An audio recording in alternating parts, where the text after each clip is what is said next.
Un saludo para todos nuestros hermanos de Templo Belén, nuestra casa de pan.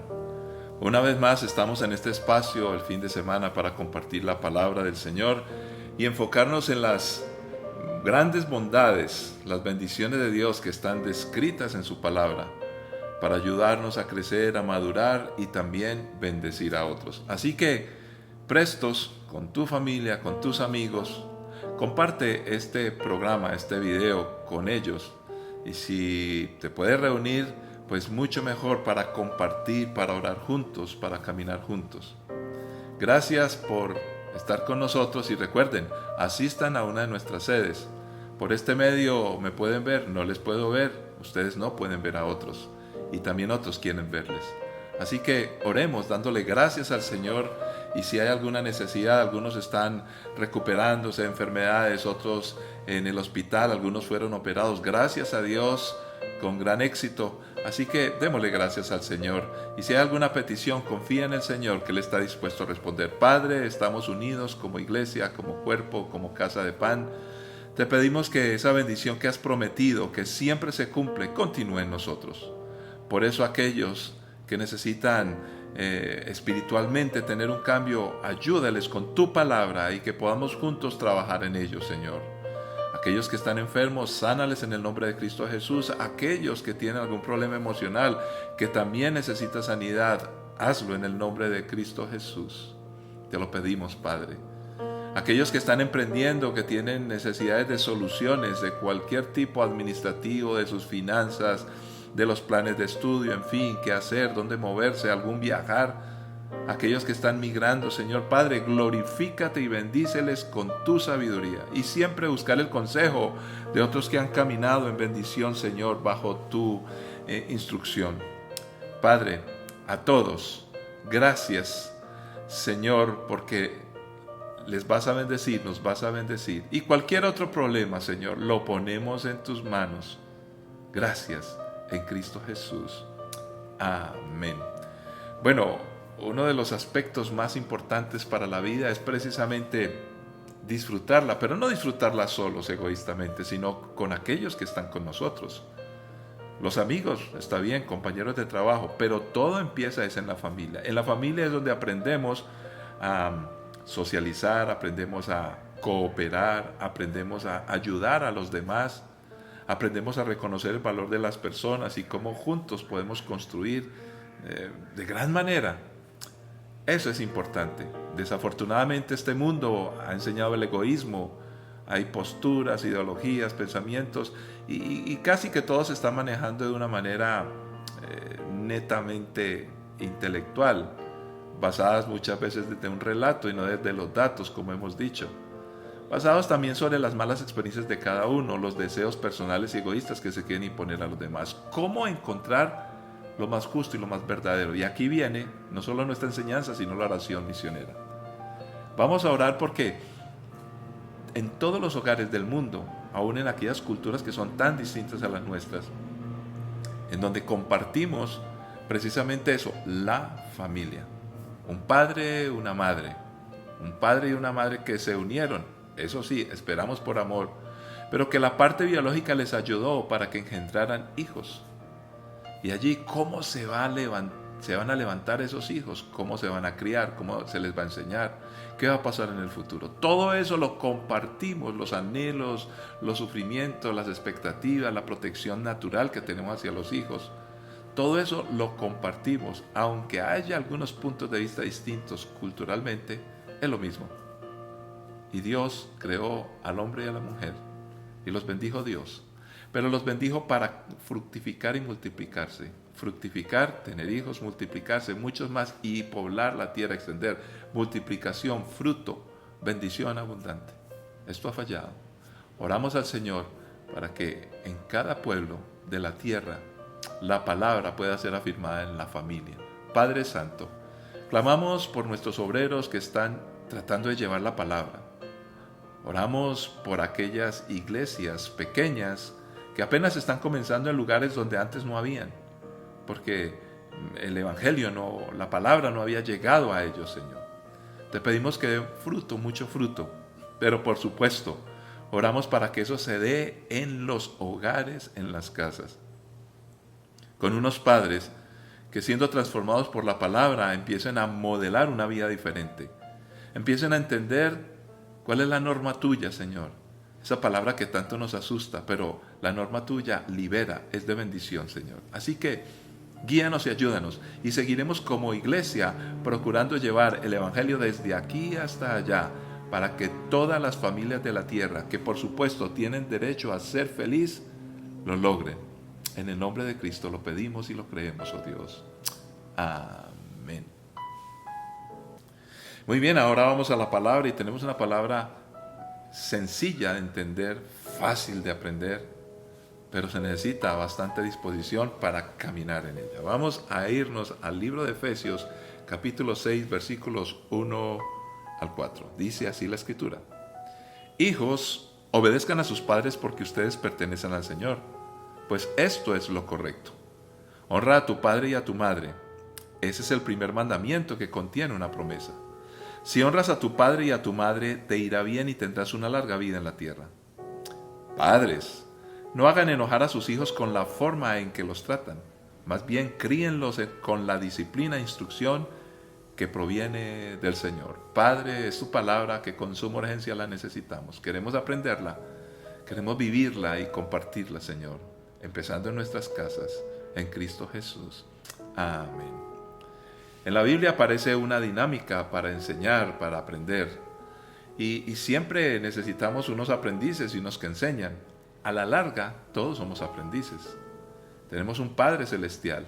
Nosotros también podemos ser padres. Pero esto del mandamiento, de la norma, ¿cómo se va a impartir en nuestras casas? Entonces, Dios nos propone ser padres que inspiran la norma de Dios y que lo ven como una honra, y una honra que debe ser mutua. Los hijos deben terminar honrando a los padres, pero ¿cómo aprenden a honrar si no lo reciben de sus progenitores? Es un asunto de mutua responsabilidad, donde se camina juntos, se interactúa, se aman, se aprende en familia, se aprende entre cónyuges. Ese es el modelo, y así las personas podrán aprender en todo momento en la vida. El problema se da en que el hombre, en su temperamento egoísta, bueno, no hablemos de temperamento, hablemos más bien su forma de ser egoísta, utiliza su carácter, su temperamento, su forma de ser, todo lo utiliza para generar más egoísmo, más control sobre las personas, y realmente destruir un proceso que podría ser muy bello y muy hermoso, natural, que se debe dar en familia. Ahora, por ese orgullo, por ese egoísmo, pues todo termina siendo acabado, destruido. Y una de las formas muy sutiles, pero que parecen bastante brillantes, es precisamente la escolástica. La escolástica, y quiero hablar brevemente de ello, un movimiento filosófico medieval, trató de armonizar lo que es la fe y la razón mediante el uso de la filosofía greco-latina, los griegos, los latinos, para explicar teóricamente el cristianismo. Y aquí, aunque era un fin noble, se hizo a través de una manera equivocada. Y durante ese siglo, o el siglo noveno, donde se formó toda esta escolástica, en el 13 estuvo su apogeo, y luego se transitó a la filosofía moderna. Este escolasticismo se volvió como la forma en que las universidades, los colegios, pues manejan la dinámica educativa. Y todo era aparentemente muy bueno, pero se convirtió precisamente en una camisa de fuerza. Ustedes pueden encontrar esta información en muchos lados. Pero miremos la propuesta bíblica. Mientras que en esta forma de aprendizaje que se ha heredado, donde se hablaba de las preguntas, la lectura, y las preguntas, y luego la disputa, o sea, el alegato, el debate, la discusión, para llegar a aprender cosas. Eso es más o menos lo que se hace hoy. Se lee, se hacen preguntas, y luego discutimos para llegar a grandes conclusiones que terminan siendo solamente teóricas. Este ejercicio es bueno, parece noble, pero no es suficiente. Miremos qué nos proponen las Sagradas Escrituras. Deuteronomio 6, 4 al 9 nos enseña: escucha, Israel, el Señor es nuestro Dios, solamente el Señor. Ama al Señor tu Dios con todo tu corazón, con toda tu alma y con todas tus fuerzas. Debes comprometerte con todo tu ser a cumplir cada uno de estos mandatos que hoy te entrego. Repíteselos a tus hijos una y otra vez. Habla de ellos en tus conversaciones, cuando estés en tu casa y cuando vayas por el camino, cuando te acuestes y cuando te levantes. Átalos a tus manos y llévalos sobre la frente como un recordatorio. Escríbelos en los marcos de la entrada de tu casa y sobre las puertas de la ciudad. Muy bien, este pasaje nos recrea todo un ambiente. El famoso Shema, que está en la palabra del Señor, es contundente. La norma se da desde el modelo bíblico divino, pero también se da desde el ejemplo, desde lo que se ve, desde lo que se observa. Esa es la propuesta que nos está haciendo este pasaje.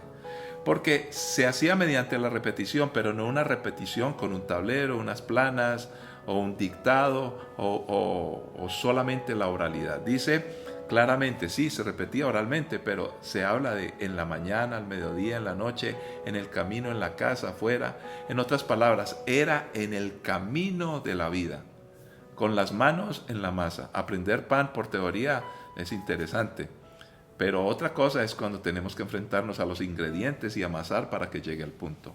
Pues de esa manera es que está la propuesta desde el Antiguo Testamento. Ahora, vamos a escuchar y a ver también a un amigo muy querido de hace muchos años, un buen pastor, pero su profesión, por muchos años, su experiencia ha sido la psicoterapia, trabajando en el área de la salud. A ver, escuchemos a nuestro amigo, el pastor y psicoterapeuta William Charry, la norma desde el ejemplo como modelo divino. Hola, soy William Charry, respondo al llamado que Dios me ha hecho como pastor y he sido formado en el contexto de la psicoterapia como profesional de salud. Hoy me hago una pregunta: ¿cómo la norma puede enseñar desde el ejemplo como padre? Y para ello quiero evocar el sentido de la norma que Dios estableció al ser humano después de la caída. Dios, después de que transgredió, pasó mucho tiempo para establecer una norma. Antes de establecer una norma, estableció una relación. Por eso Dios cubre la desnudez del ser humano. Por eso Dios establece un vínculo de relación y se manifiesta como el Dios de Abraham, de Isaac y de Jacob. Y se revela a Moisés como un Dios relacional. Un Dios que desciende y libera a su pueblo, saca a su pueblo de Egipto, lo acompaña en el desierto, hace pacto con él. Estos son expresiones de relación. Cuando establece los 10 mandamientos, inicia en clave de relación. Escucha, oh Israel, escucha, oh Israel, y amarás. El Señor tu Dios uno es, y amarás. Está en clave de relación. La norma Dios no la dio para normar, la dio para relacionar, para instruir. Detrás de cada no de Dios hay 3 sís. Si te amo, si te protejo, si te proveo. Por eso Jesús hace énfasis en una única norma. Amarás al Señor tu Dios con todo y a tu prójimo como a ti mismo. Allí se cumple la ley y los profetas. Y esto lo encontramos en Pablo, en Santiago, en Juan y en otros apóstoles muy claramente. Por lo tanto, un mejor ejemplo que podemos dar como padres, ejemplo de vida, es el de amar a nuestros hijos de forma incondicional, sin expectativas, pero con propósito. Es así como nos ama Dios. Es el mejor testimonio que podamos dar, ya que solo así ellos pueden ver en nosotros el Jesús que en nosotros está, que nos amó de tal manera que se entregó. Y les amamos. Ese es el mejor y mayor testimonio que podemos dar. Acoger, escuchar, acompañar. No etiquete a su hijo. No le ponga calificativos o descalificativos. Recuerde que detrás de un grito de ataque hay un grito de ayuda. Ámelo. Es el mejor testimonio que puede dar de él. Es el mejor testimonio que Dios pudo dar de él mismo.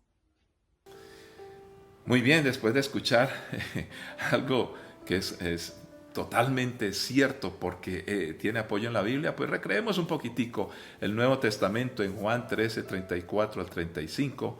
Nos recuerda la propuesta que ya se da en el Nuevo Testamento. Leímos el Antiguo Testamento, pero ahora ¿qué dice acá? Y viene de Jesús. Así que ahora les doy un nuevo mandamiento. Ámense unos a otros, tal como yo los he amado. Ustedes deben amarse unos a otros. El amor que tengan unos por otros será la prueba ante el mundo de que son mis discípulos. Sencillo y fácil. Jesús, el modelo perfecto. Cuando hablamos de la disciplina, la instrucción, estamos hablando de Jesús. ¿Cómo se disciplina? ¿Cómo se instruye? Jesús durante 3 años caminó con los discípulos y la norma la dictó, se las hizo obvia, bueno, realmente se las repitió, obvia fue antes, se las dijo y se las resumió más bien antes de ir a la cruz, después de los 3 años de caminar con ellos. En otras palabras, primero modeló y luego dictó. Sencillo y contundente. Jesús actuó la forma en que deberíamos de vivir la vida. Y luego le recuerda, así como ustedes lo vieron, así les digo yo que debe ser. Marcos 3:13 al 15, voy a leer la Reina Valera, dice, después subió al monte y llamó así a los que él quiso, y vinieron a él y estableció a 12 para que estuviesen con él y para enviarlos a predicar, que tuviesen autoridad para sanar enfermedades y para echar fuera demonios. En la Nueva Traducción Viviente nos dice, tiempo después subió a un monte y llamó a los que quería que lo acompañaran. Todos ellos se acercaron a él. Luego nombró a 12 de ellos y los llamó sus apóstoles. Ellos lo acompañarían y él los enviaría a predicar y les daría autoridad para expulsar demonios. Fíjese qué sencilla la forma y la dinámica. Acompañados, caminan juntos, se observan y se ven. Luego de ese acompañamiento los envía de algo que ya notaron y recibieron personalmente. Y basado en qué? En las palabras de Jesús. O sea, es la palabra de Dios la que debemos transmitir. Por eso iban a predicar. Pero cuando caminamos con el Señor y tenemos la palabra y la conocemos muy bien, pues tenemos autoridad. Autoridad para sanar, para expulsar demonios, para solucionar problemas, para cualquier cosa en la vida. Proviene de la cercanía con Jesús, cosa que debemos buscar en los hijos y modelar. Proviene de la palabra, es lo que debe salir de nuestros labios que también se modela, y entonces ahí llega la autoridad. No es por mi enojo, no es porque yo soy más viejo, no es porque yo he aprendido más. Bueno, realmente se supone que sí debemos aprender más, pero no es solo teoría. Ellos los deben ver en nosotros cuando caminamos juntos. La educación y formación debe ser un modelo transferible a través de las generaciones. Desde el Antiguo Testamento, pasando por el Nuevo Testamento, el presente y aún el futuro. Miremos lo que dice Proverbios 1:7, y aquí encontramos toda una forma educativa brillante. El temor del Señor es la base del verdadero conocimiento, pero los necios desprecian la sabiduría y la disciplina. Pues sencillamente, otra vez repetimos, el modelo escolástico, aunque era un fin noble, se convirtió en una forma meramente teórica. En cambio, en la Biblia, el término hakmah o mashallah, utilizan varias expresiones. Cuando hablamos de los proverbios, que fue lo que acabamos de leer, basado en el temor a Dios, es un concepto hebreo. Y la sabiduría se define en un sentido relativo a nuestro concepto que tengamos de lo que es la filosofía. La filosofía de los hebreos es una filosofía práctica, la filosofía de los griegos es una filosofía totalmente teórica. Entonces, como se parte de formas distintas, pues se llega a conclusiones diferentes. Encontramos que Dios es un ser omnisciente, omnipresente, omnipotente, con cualidades morales parecidas a los que los seres humanos deberíamos tener heredadas de Él. La justicia, la bondad, la disciplina, la misericordia. Todas estas premisas, desde lo filosófico y lo sabio, deberían desarrollarse en la práctica para que basáramos nuestra vida en la verdad. Pero no se hace de esa manera. Eclesiastés, Cantares, Proverbios, los Salmos, la Biblia en general nos muestra ejemplos, nos hace observar realidades que todos de una manera u otra tenemos que enfrentar. Y es allí donde se da la verdadera forma de aprender y de entender la vida. De tal forma que en los proverbios no se procura buscar la verdad, sino que se parte de la premisa de Dios, quien es la verdad. Concluyendo esto, los hijos no deben encontrar la verdad con nosotros, solo deben reconocer la verdad que debe estar en nosotros. Y la tenemos o no la tenemos en la medida que tengamos a Cristo Jesús o no en nuestro corazón. Todo esto es al fin y al cabo la clave pedagógica. Proverbios 1, 5 al 6 nos explica que el sabio escuche estos proverbios y se haga aún más sabio. Que los que tienen entendimiento reciban dirección. Al estudiar el significado de estos proverbios y estas parábolas, las palabras de los sabios y sus enigmas. Entonces, ¿qué debemos buscar nosotros? Que nuestros hijos sean sabios, pero los sabios reciben de sabios. El sabio, según este texto, primero escucha y luego modela.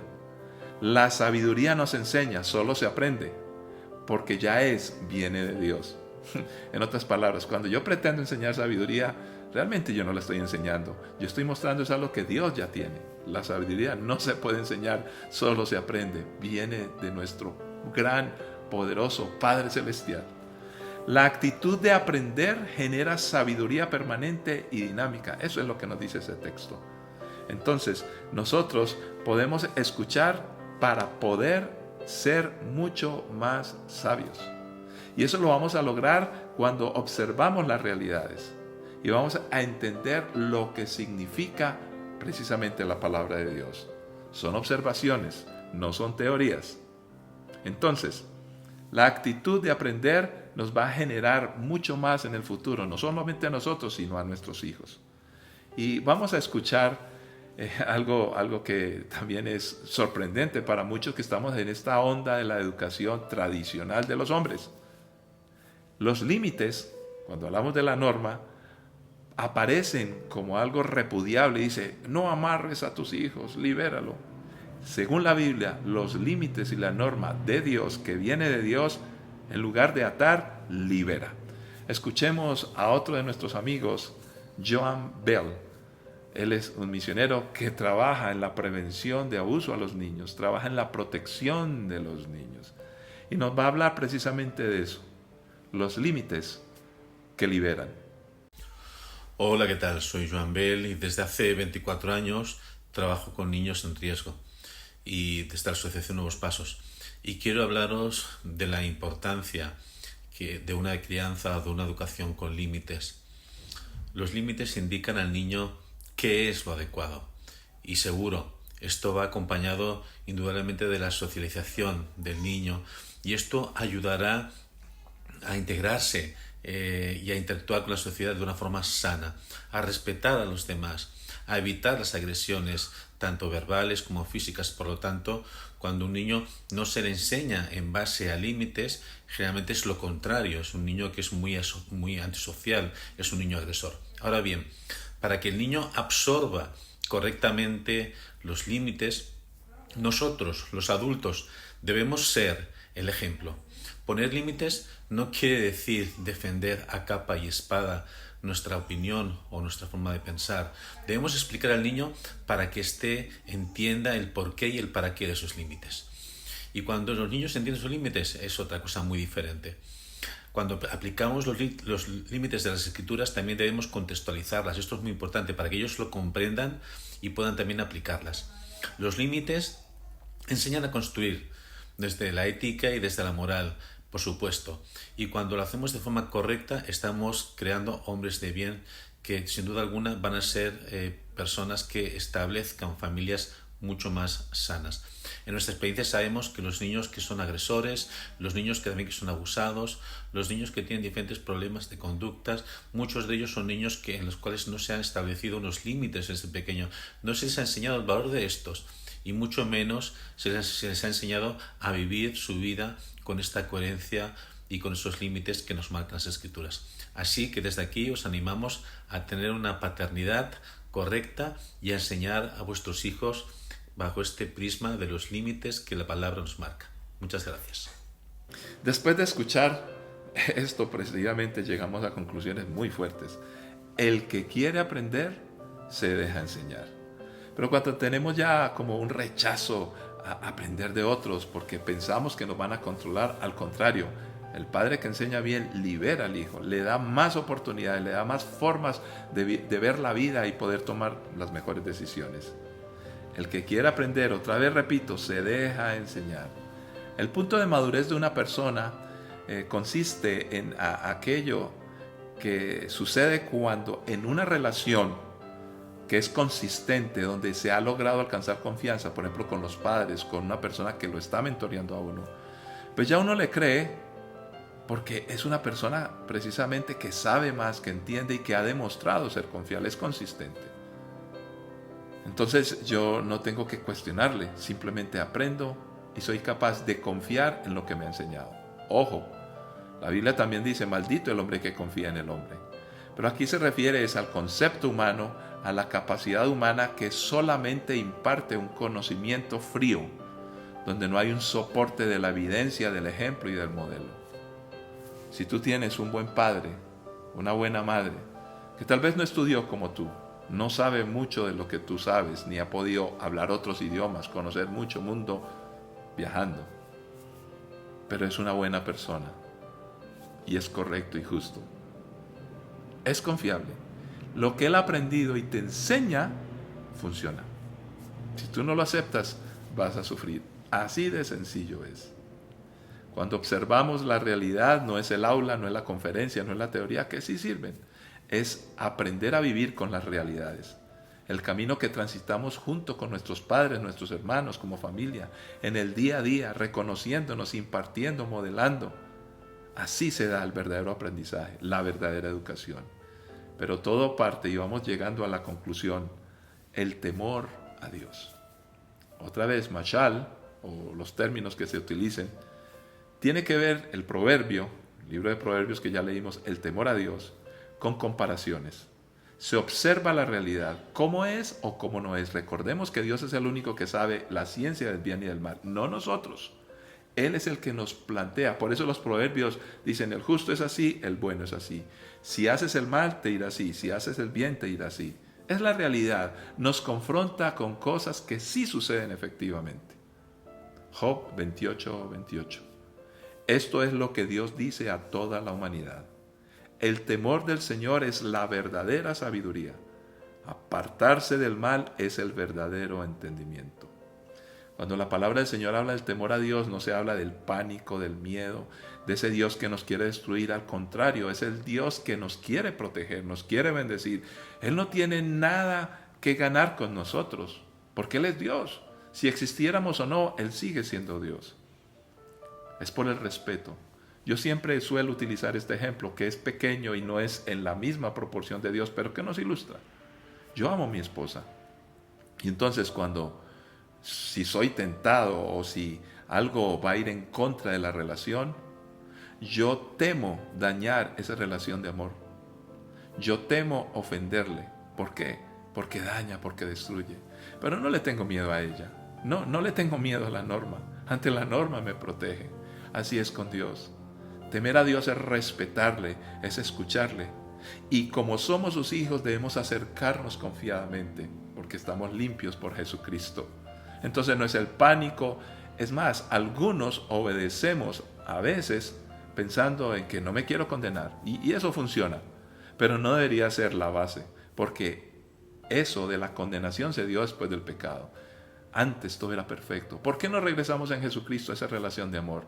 Claro, yo me debo cuidar de las consecuencias, enseñarle a los hijos, si te comportas mal, si no trabajas bien, te van a echar. Hay que hablarles de las consecuencias. Pero el hijo debería trabajar cuando sea adulto, en cualquier lugar, porque ama su trabajo, porque respeta, porque es cumplidor, tiene disciplina y sabe que le están recompensando con una paga. Es por el deber ser, no por el miedo que le echen. Si empezamos así, estaríamos muy mal. ¿Cómo podemos concluir? Y solamente por hoy, porque la Biblia está totalmente llena de instrucción para modelar a los hijos en bendición, inspirarles a que la norma de Dios es lo mejor. Nosotros, padres, tenemos esa responsabilidad con la siguiente generación. Eclesiastés 12:13 al 14 dice: aquí culmina el relato. Mi conclusión final es la siguiente: teme a Dios y obedece sus mandatos, porque ese es el deber que tenemos todos. Dios nos juzgará por cada cosa que hagamos, incluso lo que hayamos hecho en secreto, sea bueno o sea malo. Eso es todo. ¿Cómo podríamos entonces nosotros orar para que esta conclusión final, temerle a Dios, seguir lo que Él dice, sea lo mejor? Y recuerde, y ahora concluimos, empezamos con Efesios: padres a los hijos, hijos a los padres, una relación de honra. Cuando los proverbios se enseñan la sabiduría y los puedes leer y practicar, aprenderlos con tus hijos, pero sencillamente era una herencia de generación en generación. Era la transmisión mediante el ejemplo que se repite muchas veces, y por eso hasta hoy el pueblo de Dios puede continuar de pie en medio de sus errores y problemas, porque hay una gran remanente que le cree a Dios. Nosotros también le creemos a Dios. Y podemos orar según Malaquías 4:5 al 6. Miren, les envío al profeta Elías antes de que llegue el gran y terrible día del Señor. Sus predicaciones harán volver el corazón de los padres hacia sus hijos y el corazón de los hijos hacia sus padres. De lo contrario, vendré y haré caer una maldición sobre la tierra. Nos está diciendo que oremos así: Padre, que nuestros hijos y nosotros escuchemos la palabra, escuchemos la profecía que ya está escrita, porque nos has enviado palabra por tu Hijo, por aquellos que nos han predicado, y aprendemos, Señor. Señor, que estemos y estén nuestros hijos preparados para aquel día final, donde todo será descubierto, Señor. Pero antes de ese día final, tenemos muchos días en la vida y nuestros hijos, donde tenemos que tomar decisiones basadas en qué, en lo que tú dices, tu palabra, para emprender el mejor camino, Señor. Porque si no, hay consecuencias pequeñas o grandes acá que nos llevarían aún allá, al final de todo, el juicio. Y eso puede suceder parcialmente en esta tierra. Así que ayúdanos para prepararnos para los días de decisión, las situaciones donde tengamos que escoger, oh Dios. Padre, te pedimos que nosotros los padres seamos capaces de darnos a los hijos de todo corazón, en confianza, en amor, en bendición, sin manipular. Y te pedimos que nuestros hijos aprendan a oír y a escuchar, entregando su corazón a nosotros, donde la honra sea mutua, Señor, en el nombre de Cristo Jesús. Y por eso te pedimos que si cumplimos tu palabra, nunca en el nombre de Cristo Jesús, por tu palabra y nuestra sujeción a ella, nunca la maldición entrará en nuestras casas. Y viviremos para tu honra y gloria y bendición de muchos en Cristo Jesús. Amén. Padres, nosotros inspiramos a la futura generación. Y qué mejor cosa que inspirarles que la palabra de Dios, que nos enseña, que nos direcciona, que nos da la norma, nos libera y nos bendice. Bendiciones para todos. Nos veremos en una próxima ocasión.